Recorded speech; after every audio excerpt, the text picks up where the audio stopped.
What is up, guys? Welcome back to the channel, and today we're going to be back looking at the Boro, and today we are going to be grading every Boro player's individual season in 2023-2024. We've got a tier list ready to go. We're going to be grading each footballer in this list from A, obviously meaning they've had an outstanding season, down to F if they've had an absolute shocker. Now, there are a couple of players we're not including in this tier list, players who've been injured for the majority of the season or just not involved. So Hayden Hackney, Darrell Lenihan, Tommy Smith, Matthew Hoppy, them sort of players are not going to be involved in this tier list, but we've still got lots of players to discuss and grade, and if you want to do so yourself, there'll be a link to the tier list in the description below. But without any further ado, let's get started. He's in, and he's snuck it across to Hayden Hackney!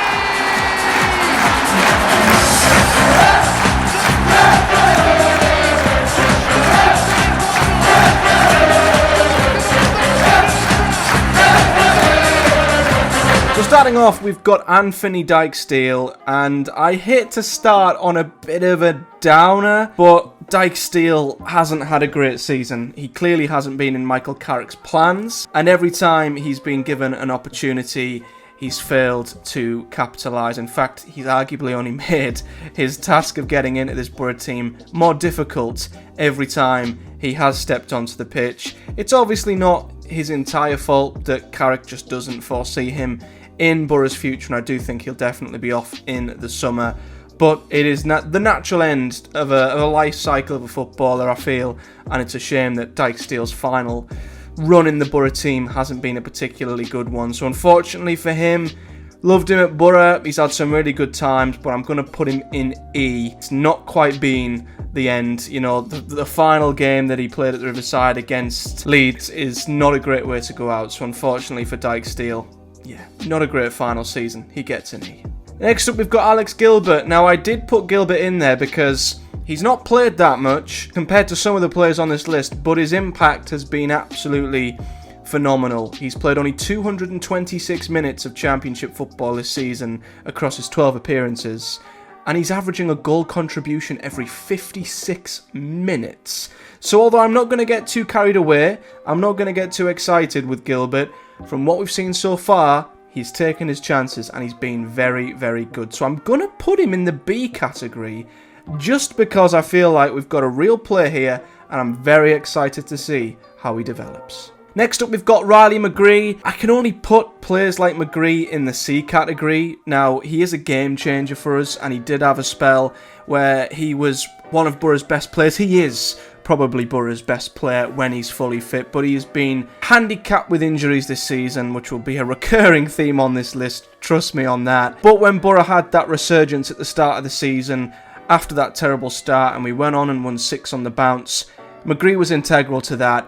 It's just a shame that since then, he's been away with Australia in the Asia Cup, and then of course he's been injured for the latter part of the season, so I can't really give him or justify him having a higher rating than that. So I'm going to stick him in C, and I really hope he stays at Boro and is more regularly fitting in the team next season. Bangura's next. He's going to go in the same category. I'm going to put him in C. Again, hindered by injury. Had that real nasty hamstring injury in the Chelsea game in the first leg of the FA Cup semi-final. And it's a toss-up really between whether him or Engel have got that left-back position started. I'm kind of edging towards Bangura, even though we've seen less of him, but I think he's got some really good attributes that I'm looking forward to seeing as he develops at Boro. And I think we could have a player at left back in Bangura. I really, really do. And there might also be an argument to him maybe playing further forward as well. But unfortunately, like McGree, it's harder to justify anywhere else in the team because he's not played that much and he's been injured. Next up is Barlaser, without doubt Boro's most Marmite footballer. Some people love him, some people hate him. The jury's out for me on Barlaser. I don't think he fits Boro's system, but I can absolutely see why he would be a fantastic player if utilised properly. He has been Boro's most accurate passer and long passer per 90 minutes in the Championship this season, and at times he can play some incredible defence splitting passes. So again, in the right system, given time, he can be a very, very good player. But when Boro are playing a two-man midfield, often against a high press, Barlaser can often get caught on the ball. Sometimes he's maybe not physical enough, and he has been at fault for giving away some huge chances and even some goals at times this season. So I'm going to put Barlaser in D. Maybe a little harsh, but I think he's maybe had more iffy, shaky performances this season than he's had overly positive ones. But there is a player in there if Boro can get him into the system, but I worry if he can't, and if Boro's system remains as it is, he will play second fiddle to whoever Boro have in midfield, and he might be spending more time on the bench than on the pitch itself, which might create an argument for him to be moved, and I don't know yet. I still think he deserves more of a chance, but he's not been the best of Boro's midfield so far. Azaz is next up, and he's going straight into B. I am so excited for Azaz. I think he's going to be an integral part of Boro's season, and his numbers this season are outstanding. He's scored 11 championship goals, 10 championship assists, 4 of them goals were for Boro, 5 of them assists were for Boro. And, yep, like any signing, they'll take time for him to bed in, but he has been fantastic. And when he gets going, I think next season he could be the key to Boro's attack and could carve open and unlock defences for us. So, a big player in Boro's future, an amazing signing, and for me, he's undoubtedly going in the B category. Hayden Hackney's next. He's going into C. Nothing else to say, really. It's a shame he wasn't able to kick on from his incredible breakthrough season last year. But again, injuries have just caused this season to be incredibly stop-start. And if he stays at the club like McGree, I hope we can keep him fully fit next season, because he could be a huge, huge integral part of Boro's midfield. But again, who knows where his future lies. He might have played his last game in a Boro shirt. Who knows? But it's a shame his season, again, has been interrupted by injuries, and like Bangura and McGree, he's going to be graded a C. Isaiah Jones is next, and he's going into the B category as well. You know, I think he is one of Boro's most underappreciated players. I do think he is not a one-trick pony, but you have to play a certain way, I think, to get the best out of Isaiah Jones. You have to really ensure he's got players around him on that right-hand side where he can make quick combinations and he can get to the byline and play that vintage Isaiah Jones low cross across the box, because his crossing ability isn't great and he does struggle sometimes when he's doubled up against to beat his man. So although maybe he's not as adaptable and doesn't have as many strings to his bow as other wingers do, when he is in Boro's team, he makes a massive difference. And when he was injured in the new year, we really missed him. So I think that warrants how important Isaiah Jones is to Boro. And as well as that, he's got 8 goals this season and 4 assists, which I think is a fantastic return and not too far from his best. So he deserves to be a B. And yeah, another player who hopefully has another good season next year. Sammy Silvera is next. Oh, Sammy, so much promise after a fantastic pre-season, but he's one of the few Boro signings that we made last summer that I can't make an argument to say he's improved. I think he's sort of stagnated, showed flashes of brilliance at times, but equally flashes of incredible frustration. Now, I've met Sammy. He's an unbelievable lad. He seems like a really nice guy, and I'm desperate for him to do well.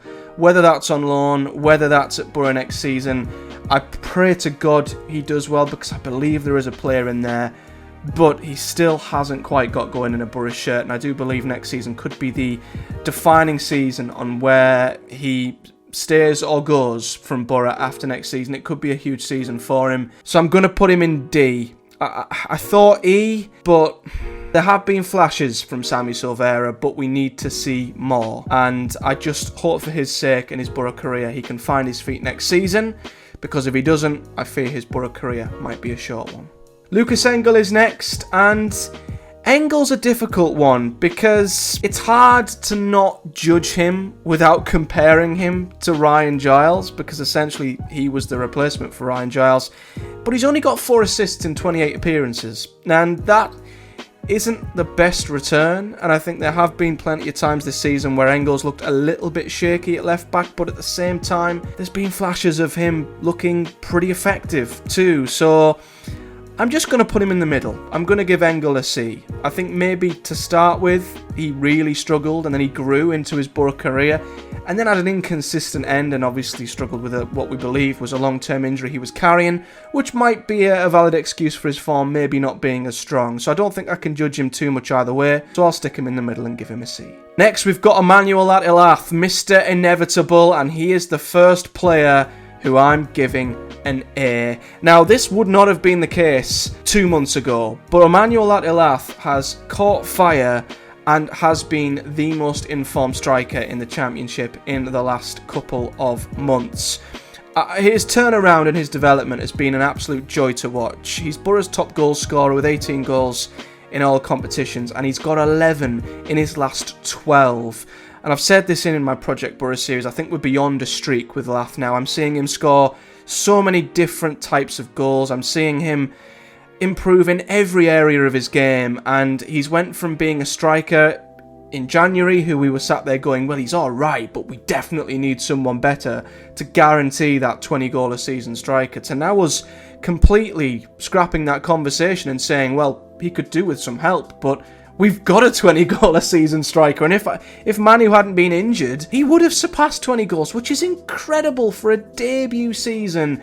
He has come on leaps and bounds, and I just pray he can keep this going into next season. But given his form, he's been outstanding. One of the signings of the season. It's amazing how far he's come, and I think he definitely deserves an A. Next up, we've got my boy Seny, and listen, he's getting a B. You know, I'm the chairman of the Seny Dieng fan club. It took every fibre of my being to not give him an A, but listen, Seny's had a fantastic debut season. Of course, yep, he makes mistakes every now and again.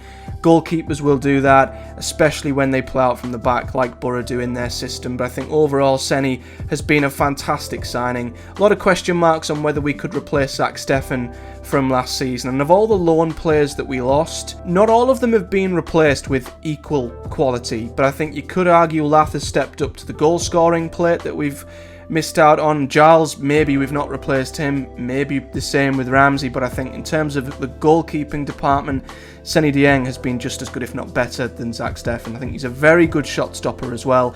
10 clean sheets for Seny. I hope he stays around because I think he is one of the Championship's best goalkeepers, and for me, he definitely deserves a B. Lewis O'Brien's next up. This is a tough one because, again, he's been injured for so much of the season, and I was so excited when we signed him. I gave his signing an A when I first judged Boro's initial summer transfer window, and he's been unfortunately hindered by injuries, and he was one of the best midfielders in the Championship a few seasons back. He hasn't quite found that form at Boro, so I'm going to give him a C. I think, you can't help that you've been injured for so long and you've had to gradually find your way to full fitness and get back in the Boro team. I think there have been spells and games since he come back where he's been absolutely fantastic in Boro's midfield, but I still don't think we ever saw the best of him, and I think that's maybe shown in the fact that Boro don't seem to be going back in for him as a permanent signing in the summer. But he's not been bad by any means. He's not been outstanding. I think he's just sort of been okay. Slightly underwhelmed, but again, his injury played a big part in that. So I'm going to be fair and put him in the middle and grade him as a C. Dael Fry is another one who we've barely seen this season, but I think comparing him to the other centre-halves, Dael Fry could be in bother. Now I'm going to give him a C because I don't recall him having a particularly great season or a particularly bad one, because I can't remember the last time I saw Dael Fry, so I feel like I can't judge him, really. He had some good performances early on in the season, but the form of Rav Van Den Berg, the form of Clarke, and the returning Darragh Lenihan means that Dael Fry's position in this Boro team is under question quite massively at this point. He arguably is fourth choice now, and I don't know what that means for his future at Boro, but there's nothing else to really say about Dael Fry. He's been missing for a long time. I don't quite know why, and he might struggle to get back in Boro's defence, so I'm going to say the jury's out on Dael Fry's season and put him in the middle. Clarke is next up, and he's going in the A bracket as well. He deserves so much credit, Clarke. He was injured for over a year with a back injury, and we never quite knew whether we were going to see the best of Clarke in a Boro shirt. You know, he's been player of the season at so many of his past clubs. He's a great defender in terms of his blocks and clearances. I think doing the defensive side of it He's absolutely fantastic. In fact, he has the most clearances and blocks per 90 for Boro this season. So he's just a good defender, which is what you want, first and foremost. But he's also very underrated with his feet as well. And technically, he's not bad either. And he offers us great balance on the left-hand side. So just seeing him come back into the Boro side, see him get back to full form, it's just a fantastic little narrative thread that I've enjoyed from this season. And he's worked his way in to being, I think, a guaranteed starter in Boro's defence next season. He's been brilliant. He's done so well coming back from such a bad injury, and I think deserves to be graded an A. He's been absolutely awesome. Following the A's, they're like buses, because Rav Van Den Berg is next, and he is my player of the season. Boro's player of the season. You saw him get young player of the season as well on the Boro breakdown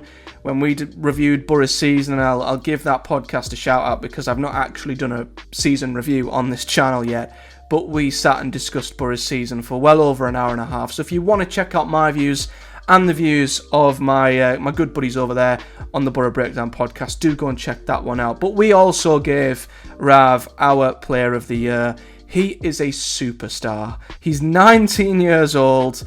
He's come into the Boro side and he is so ahead of his years. He's an outstanding defender.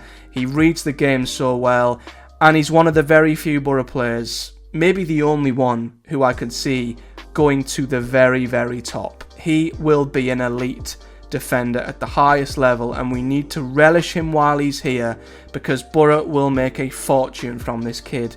But he's grounded, he's genuine, he seems very hard-working, and I think he's got every attribute, as I say, to go to the very top. So I'm going to relish him while he's here. I pray he's going to be here next season because he will be one of the best defenders in the league. He is a superstar and he deserves to be graded an A.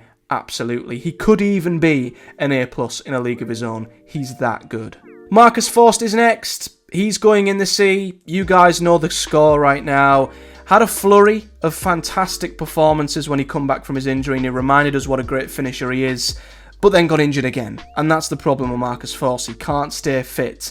And until we can get a run of games out of him, it's hard to justify what we do with Marcus Forss, because if he's kept fit, he will score, I think, 15 to 20 goals for Boro this season, or in a season. He's had 7 goals in 21 appearances.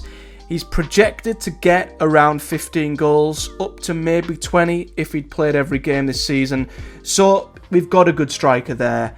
It's whether we can keep him fit, and that is the worrying question mark with Marcus Forss. He does get injured quite a lot. So despite him coming into great form, and still, I think, probably being the best finisher at the club, he just can't be fit for long enough, and that's why he's going to join the other injured list and the other ones on the injured table, and that's going to be graded a C. Josh Coburn's next. Josh Coburn's going to be a C as well. Listen, I don't think we should have ever been relying on Josh Coburn to deliver the goods for us, but I think earlier in the season, like McGree in that 6-game winning streak that very much got our season back on track and dragged it away from literal rock bottom, he played a big part in that period of the season. I remember him playing well against Watford. I was on holiday at the time, so I didn't really see this little purple patch from Josh Coburn in person, but he certainly did well and stepped up when Boro needed him to, and I still don't think he should be put under the pressure he has been, but that's Boro's fault for not bringing a striker in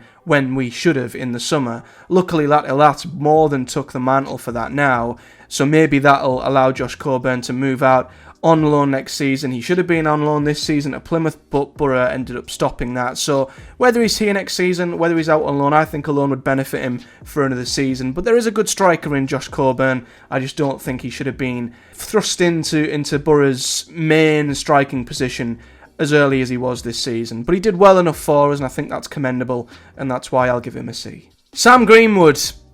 Sam Greenwood. I'm going to give him an E. Now, it's a tough one. He come in and did very, very well initially, Sam Greenwood, but his drop-off was horrendous. He had 6 goal contributions in his first 14 appearances, which was a very good start, and we saw him have that great finish against Sunderland, that unbelievable free kick against Leicester. There's no doubt he gave us some immense moments, but he went from 6 goal contributions in his first 14 to only 2 in his last 24 appearances. He literally vanished off the face of the earth and was completely ineffective in that period for Boro. And he played a lot because of our injuries, but so often he didn't lay a glove on the game whatsoever. And for me, yeah, there was no reason as to why we should have been looking at extending Sam Greenwood's loan, and ultimately he was a huge disappointment in the end, and it's a real shame given his start, but he's been one of the most ineffective Boro players I think I've seen this season and past seasons. I've not really been that impressed with him, and it might be harsh, but I think he's lived off of a few of them earlier moments in his Boro career and maybe got away with being as ineffective as he was throughout the second half of the season, where he literally contributed nothing to the Boro side. So it's a shame it didn't work out for Sam Greenwood, and he won't be back here next season, and I'm going to grade him an E. Next up is Captain Fantastic Jonny Howson. He's getting a B. I was very tempted to give him an A because I have so much admiration and love for Jonny Howson. He's another one, though, who has been out for certain spells of the season, and like Isaiah Jones, I think they both fall into a very similar bracket. They still have their bad games. They're not great all the time, but when they're not there, you miss them. And that's the case with Isaiah, that's the case with Jonny Howson, and thankfully we've signed him on for another season, and he will be in Boro's midfield once again. He is our most consistent and reliable central midfielder, and at 36, that is quite remarkable. We will have to replace him one day, but his fitness and his consistency for his age is outstanding, and you can't not love Captain Jonny Howson. So for me, yeah, he deserves a B, maybe even an A in some people's eyes, but I'm glad he's going to be here next season because Boro just aren't the same without him. Luke Ayling is next. He's going in the A category. He really is. I have U-turned on Luke Ayling. You guys will remember I did a video a couple of months back judging the loan signings and whether I thought we should keep them on. And I didn't want Luke Ayling. Well, it's not that I didn't want him to stay. I didn't think that we should sign him on. But I've completely U-turned on Luke Ayling, and his stats tell the whole story. He's had 9 assists since January, and that's the most in the entire Boro team. And he's only been here for half the season, which is remarkable. Now, don't get me wrong, he does have his tough games, and when he comes up against a tough winger, he can be caught out a little bit. But for what he offers us going forward, Luke Ayling has been a revelation. You know, his combination with Lath has been brilliant and has come from nowhere, and some of the assists that we've seen are really impressive from him. You know, he's whipped in some fantastic crosses, he's got into the byline, he's picked out the right man. He's been brilliant, and although, yes, he's on the older side of his career, and yet just him and Tommy Smith next season might not be the ideal long-term pairing for Boro's right back, I still think we should look to bring in someone younger for the future. Luke Ayling's impact has been nothing short of fantastic, and I think equally his incredible form in the latter end of the season deserves the same sort of commendation as Lath's does, and that's why I think he deserves to be graded an A, and it sounds like we're very close to signing one for next season, and I'm delighted about that. Next up is Paddy McNair. We've not seen much of Paddy, so again he's going to be given a C. Another one who's been injured for large spells, but you've got to respect Paddy McNair because he is Mr. Utility. You know, when he's needed to come in, he always comes in and gives usually a very good performance. You know, he's never going to be a starting centre-back, right-back, centre-mid. He's a utility player, as harsh as that sounds, and he's not going to be here next season. He is moving on, and I hope wherever he goes, he finds a home where he can play in his preferred position all of the time. But at the moment at Boro, he just never quite found a home in terms of Boro's starting 11, and that's a shame. But whenever he stepped up, he always put in a shift. He's been a fantastic servant for Boro over his 6 seasons here, and I think for that reason alone, he deserves to be graded fairly. But again, injuries, he struggled at times to get a run of games, which is unfortunate, like a lot of the Boro squad, and that's why he's going to be graded a C. Luke Thomas, he's going to be graded a D. I'm going to give him a D. It would have been an E, undoubtedly. I don't think I could ever give any Boro player an F, but it would have been an E, undoubtedly. But I have to credit Luke Thomas. He's improved. He's improved to the latter end of the season. In the final few games, he started to get better, and that's great to see. It's obviously not enough to warrant him staying on, and he won't be staying on, But there's no denying, for 2/3, 3/4 of his time at Boro since he joined on loan in January, he was pretty bad. He was terrible defensively, wasn't physical enough, would make mistakes, looked like a rabbit in headlights at times. But I have to commend the fact he improved and he got better. But that still isn't quite enough to grade him a C, because overall I think as a loan spell, it's not going to be one that's fondly remembered, and I don't think he's done himself many favours in terms of maybe putting himself in the shop window, because overall, for Boro, he wasn't all that great. But he did finish better. That's why I'll bumping up to a D over an E, but Luke Thomas will not be remembered as one of Boro's best loan signings, let me tell you that. The final player on this list is Tom Glover. I'm going to give him a C. I think when he had to come in, he did all right, and he did well when Seny Dieng was injured. I think he more than come in. He, put in some pretty steady performances. Yep, he dropped a few clangers, but so did Seny, so that's understandable. His form did drop off once Seny got back into the team and started to return to the match day squad, and I think a couple of iffy mistakes made Carrick's decision to bring Seny back in a lot easier than it could have been had Glover have been performing better. But I think as a backup, he's been more than decent, and I think he's been commendable. Whether he'll be here next season, I don't know. But I think as a number 2, he had to step in for quite a large part of the season in the new year, and I think he did well. So that's why I'll give him a C. And finally, Michael Carrick. I thought I'd give the gaffer a grade, and I'm going to give him a B. There's no doubt there's been times this season where Boro have been in the mud. You look at the opening 6 or 7 games, we didn't start well at all. I think Carrick struggled to adapt and integrate the new signings. I don't think it was just his fault. I think a lot of the players took a lot of time, but it was an ugly start to the season. He deserved credit for getting us back on track, but then equally, in the new year, we struggled again and almost slipped into a bit of a relegation scrap. But then credit again to Carrick that he got us out of that, and we went almost unbeaten. We lost one of our last 12 in the end. So he's got us out of the shit twice this season, and he deserves credit. And especially in the second half of the season, when we were questioning whether he actually had the ability to change things up, because we all were unsure whether he even had a plan B. The question marks over Carrick's stubbornness and maybe his slowness to making changes in games and reacting to certain things. I think he still has that to work on, and at times he maybe didn't act quickly enough in games and maybe make changes. So he can be criticised for that, but he did, swap us to a back 3, steadied the ship, made us solid before we kicked on and returned to our usual 4-3-2-1 or 4-2-3-1, and he deserves credit for that. But it's not been a great season, it's not been a perfect season, but he will take so much from it, and he will learn so much from this season.